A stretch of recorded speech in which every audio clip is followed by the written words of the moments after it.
He had heard screams before, those of anger and pain, but what he just heard filled him with panic. Even when his friend Billy broke his arm when they were playing football, David wasn't as scared as he was now. But this, what he just heard, sounded like it came from a grown man, and it was full of pain and terror. After what seemed like an eternity, but was probably only 5 seconds, David broke from his paralysis and looked at the townhouses to his right. There were 4 of them connected, just like in every other unit. The lights were off in all the houses in this unit except for the one at the very end. David instinctively crept down and hid behind a "For Sale by Owner" sign in the front yard of the neighboring house from where the scream originated. He slowly poked his head up from behind the sign, peeking at the house.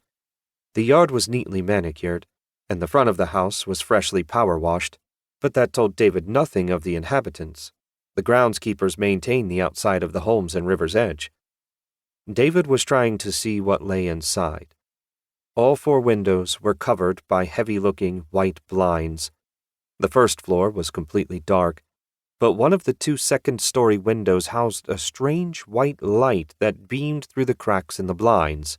The few other homes in the neighborhood with their lights on seemed to have a warmer, yellowish glow compared to the clinical fluorescent whiteness coming from this house. The neighborhood was completely quiet. David's ears perked up as he realized that he couldn't hear the river, and the crickets had stopped chirping. David saw movement down the road. It was a man in his front yard with his dog. He was peering in David's direction. He must have heard the scream. The thought gave David some relief, knowing that he was not out here alone and that a grown-up could soon take control of the situation. Another piercing scream ripped through the night. It was the same man as before, but this scream was longer and louder. There was even more pain in the voice now. David quickly looked down the road at the man and his dog again. The man's movements were nervous and frantic. It was obvious that he heard that scream. The dog even started to bark in David's direction, but the man pulled on its leash to get it to stop. He hurriedly scampered back inside his home. "Are you serious?" David whispered in disbelief. He'd better be calling the cops, David thought. He looked around at the neighboring houses, and not a single additional light came on. "Unbelievable!" A frightened man's voice shouted from behind the window. "No! God, I can't do it! Please! Don't make me do this! Something else, please!" he pleaded with a hoarse voice. David could see shadows moving behind the blinds, obscuring the light. Something shattered from inside the room.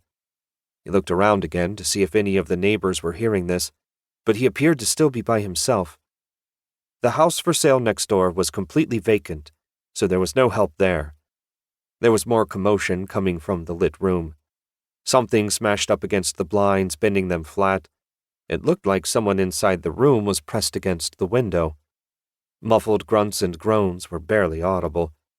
David could hear the struggle, then saw the shape get pulled off the blinds only to smash back against the window even harder this time.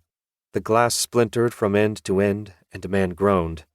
Okay, the man said, and after a moment, "I'll do it." David thought he could hear the man whimpering, and then heard him scream like before. His painful moans trailed off and all went quiet. He didn't know how long he sat there, crouched behind the sign, but it seemed like an eternity.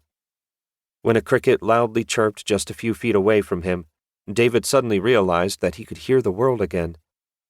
He was confused about what to do next. He concluded that he would tell his parents and let them call the cops. Surely they would believe him. He was never one to cry wolf. His nerves finally started to settle back down. Just as he was about to stand up, the front door of the house opened and a man stumbled out. David stayed perfectly still, but allowed one eye to peek around the side of the sign. The man was in his mid-50s and slightly balding. He wore thin-framed glasses that were now busted. His face had bloody gashes across his cheeks that David could tell were dripping all over his white button-up shirt that was stretched out and ripped at the collar. His tie pulled tight around his neck as if someone else